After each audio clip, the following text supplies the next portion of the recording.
Good morning to a brand new day. Time to learn and games to play. Learning things is so much fun. Learning is good for everyone.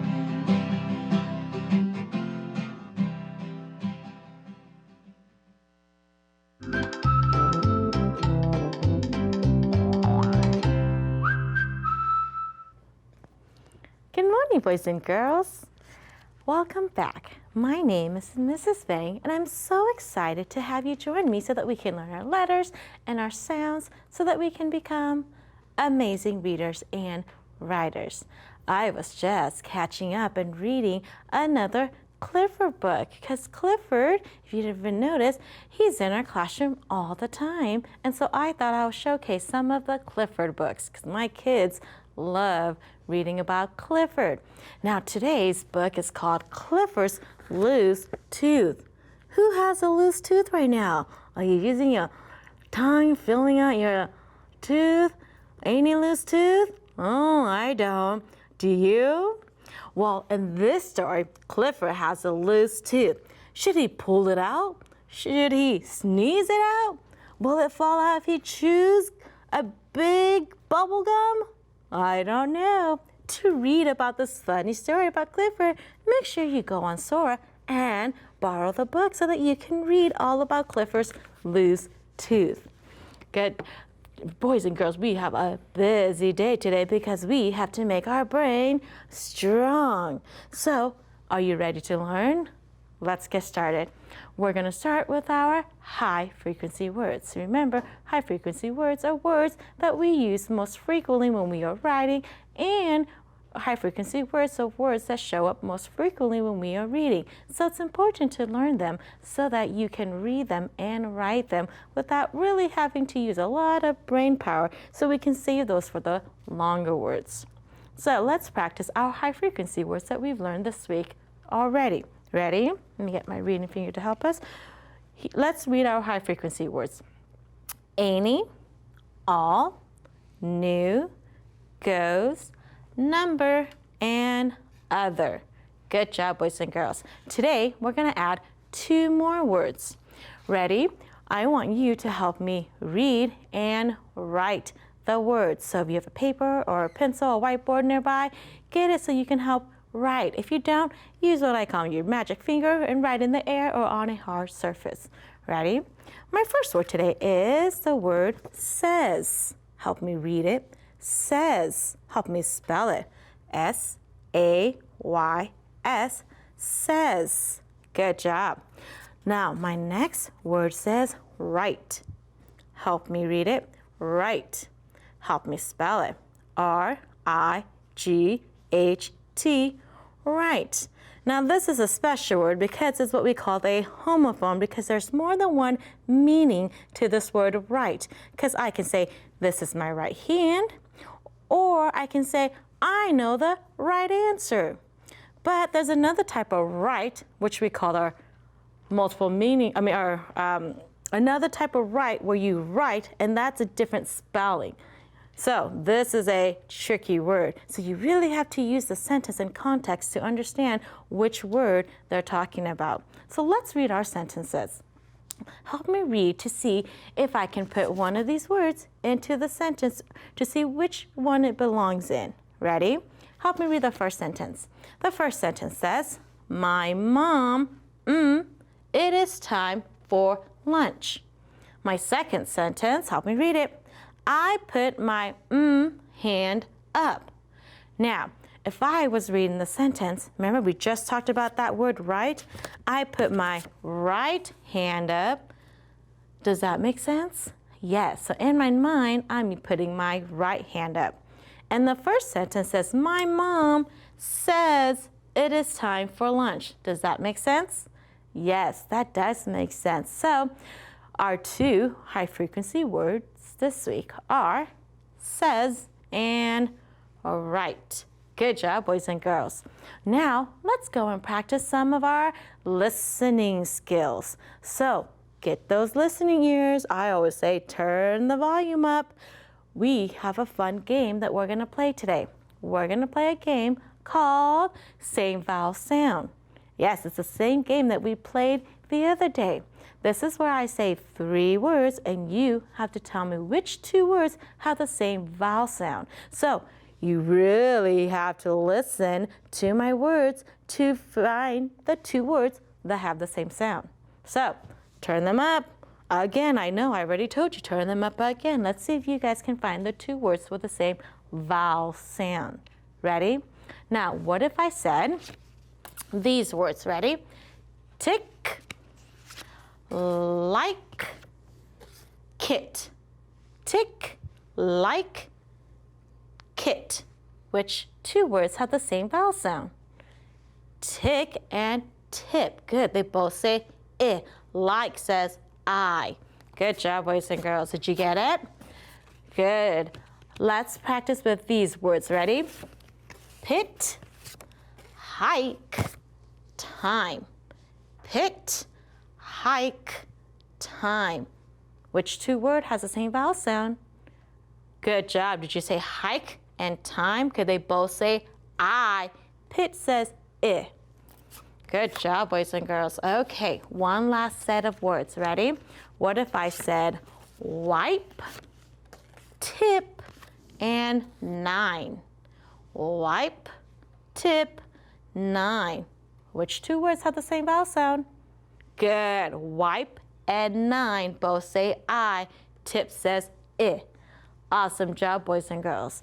That was using your listening skills. So now let's go and practice our sounds of the week, because just like our same vowel sound game, we're going to be working with the short I that's going to say I, and the long I that's going to say I. And don't forget that the I has lots of different ways to spell the I sound, but this week we're focused on the vowel, consonant, silent E, and we know that silent E doesn't make any sound, but its job is to make the I say I, which we call the long vowel sound. No E, short I sound, which makes the I sound. So I have some letters here for us. Help me blend these letters together. What word is this? Ready? This says I, D, hid. Awesome job, boys and girls.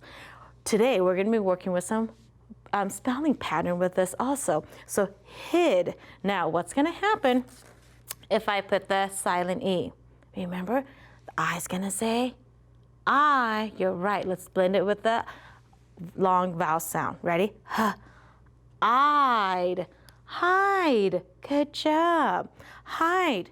Now, what if I use that same spelling pattern, the I'd, and just change the beginning sounds? Because remember, when you can spell one word, a lot of the times you can spell more than one word. So if I said hide, now what if I wanted to spell the word ride? Like, I want to take a ride to the store with my mom. Ride. That's right. I just put the r. Right, just change that beginning sound. Good job. Now, what if I wanted to change to tide? Tide, like when we go to the beach and the tide is coming. That's right, we just change it to the t. Good job. And what about the word wide? Wide, good. Just change the t to a w, and now we have wide. Good job. Now, what about slide? Like I want to go down the slide. Good job, and that's our blends. Here's my word, slide. Awesome job, boys and girls. Now, I have a story for us to read. As we're reading, I want you to focus on your accuracy and your rate today. So, your accuracy is reading the words correctly. So if you're reading a word and you notice that doesn't make sense, go ahead and stop yourself and use what we call self-correction. Fix what you're saying and then continue reading. That's what we call self-correction. That's a good skill to have. And rate. Rate is reading not too fast and not too slow, because you don't want to read like this, because that's not how we talk. But we don't read like this. We read at what we call a good rate. So as we read, we're going to be working on some self-correction if we need to read the words accurately and reading at a good rate. Ready? This is my story called Game Time. And it does have lots of short I and long I. So let's read if you can find some of them. Ready? Mike has a tile game. He likes the game. His mom and dad sit on a mat with Mike. They will play his game. Mike smiles. Mike's game has lots of tiles. His mom takes tiles and his dad takes tiles. Mike takes tiles. Mike lines up his tiles. Mike cannot win a game. Mike is still nice. Good job reading. Did you find some of those short I and long I? Let me grab some of my markers and let's see if we can find them. Okay, short I says I. Did you find any of I? I. So let's see. Do you see? Oh, here's his. Is has the I. Good job. Still has the I. Now how about long I? Long I says I. Like Mike, that's his name. Good job, Mike. And tiles. Good job, boys and girls. And tiles. Good job. Now, try to write tonight. Tonight, I want you to write about a game that you like to play. Write your story and read it to a family member. And then we're just going to quickly go over our possessive nouns. Remember, possessive noun just shows that something belongs to someone or something. How do we show a possessive noun? We use an apostrophe and an S. So if I have the sentence, the dish that belongs to the cat, I know, well, who owns it? The cat. What does the cat own? The dish. So I write cats, the cats. What do I need to put? Apostrophe S to show ownership. Good job. The cat's dish. And remember, this is just a shortcut because the dish that belongs to the cat is too long. We can say the cat's dish maybe is in the sink. That's a shorter way. And that shows that shows ownership. That shows that the cat owns the dish. Good job, boys and girls. You guys did a lot of learning today. And guess what? This is Mrs. Vang's marker. And guess what I can put? I can say, how do I show that belongs to me? We say, Mrs. Vang's marker. Awesome job. You guys did a good job today, boys and girls. And I know things are getting harder, but what do we say when things are getting harder? We just say, I can do it. I am smart. And we say, Mrs. Vang believes in you. Just like your teachers believe in you, your mom or dad believes in you, lots of people believes in you. So, can't wait to see you guys here with me next time. Have a great day with your teacher. Bye.